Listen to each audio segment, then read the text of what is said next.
Et si on pouvait rendre n'importe quel message visuel limpide, instantanément? Eh bien, c'est possible.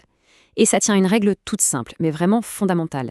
Une fois qu'on la connaît, croyez-moi, on la voit partout. Et tout, absolument tout, commence avec ce chiffre. 3. C'est un peu le nombre magique du design aujourd'hui. Alors pourquoi 3? Parce que c'est le temps, en secondes, qu'on a pour capter l'attention et faire passer un message. Juste 3 secondes, pas une de plus. Et voilà, on y est. C'est ça le cœur du sujet. Un bon design doit se comprendre en 3 secondes. C'est la règle d'or en quelque sorte. Le test ultime pour savoir si un design est clair.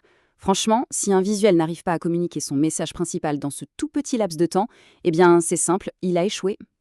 Allez, on va creuser un peu cette fameuse règle des 3 secondes. Pourquoi est-ce que c'est si important au fond? En fait, cette règle, elle vient résoudre un problème qu'on a tous déjà rencontré. Vous savez, ces visuels tellement compliqués qu'on a l'impression qu'il manque le mode d'emploi avec. Et c'est bien ça le truc. Le point crucial, il est là. Si une image, un design, a besoin d'une longue explication pour être compris, c'est qu'il y a un problème de clarté. C'est aussi simple que ça. La solution, c'est donc d'avoir ce qu'on appelle un message perceptible. Bon, qu'est-ce que ça veut dire concrètement? Ça veut dire que l'idée centrale, l'info la plus importante, elle doit vraiment sauter aux yeux. Il ne doit y avoir aucun doute, aucune hésitation. L'essentiel doit être saisi, paf, instantanément. Ok, c'est bien beau tout ça, mais comment on fait? Concrètement, comment on crée un design qui réussit ce fameux test? Eh bien, tout repose en fait sur 3 piliers vraiment essentiels. Alors, voilà comment ça marche, décomposé en 3 étapes. Premier pilier, le message principal. L'info essentielle, elle doit être lisible en 3 secondes, évidemment. Deuxième pilier, le choix des couleurs. Attention, les couleurs ne sont pas juste là pour faire joli. Elles doivent guider le regard, pas fatiguer l'œil. Et enfin, troisième pilier, la typographie. Le texte doit être super clair, hyper lisible, surtout sur mobile, parce que c'est là que la plupart des contenus sont vus aujourd'hui. Bon, assez de théorie, on passe à la pratique. Il existe un test, un petit test tout simple pour savoir si un design est vraiment efficace. Et ce test, il est génial parce qu'il est d'une simplicité désarmante. Voilà comment faire.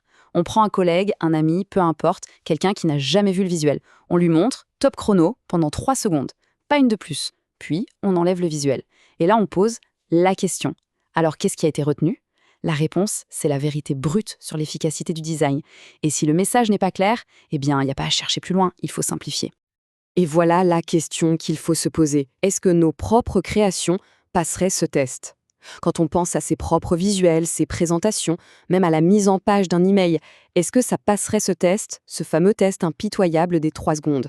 C'est une excellente question à garder en tête et à se poser souvent. Maintenant, allons un peu plus loin que la simple technique. Parce que derrière cette règle, il y a en fait toute une philosophie du design. Et ça change pas mal de choses. On a souvent cette idée que le but du design, c'est de faire du beau. Mais soyons honnêtes, un design qui est juste magnifique, mais qui ne communique rien, il est inutile, complètement. Le vrai but du design, c'est de créer quelque chose d'utile, de clair et qui porte un message. La beauté, au final, c'est juste une conséquence de cette clarté. Ce n'est jamais le point de départ. Et on termine avec cette idée qui est vraiment très forte et qui résume parfaitement tout ça. Le design, ce n'est pas juste être beau, ça doit être utile, clair et orienté message. En fait, le design, ce n'est pas de l'art au sens pur, c'est avant tout de la communication. Sa vraie valeur, elle ne se mesure pas à son esthétique, mais à sa capacité à être efficace, à servir un but, à clarifier une idée. Et c'est exactement ça, le secret d'un design vraiment réussi.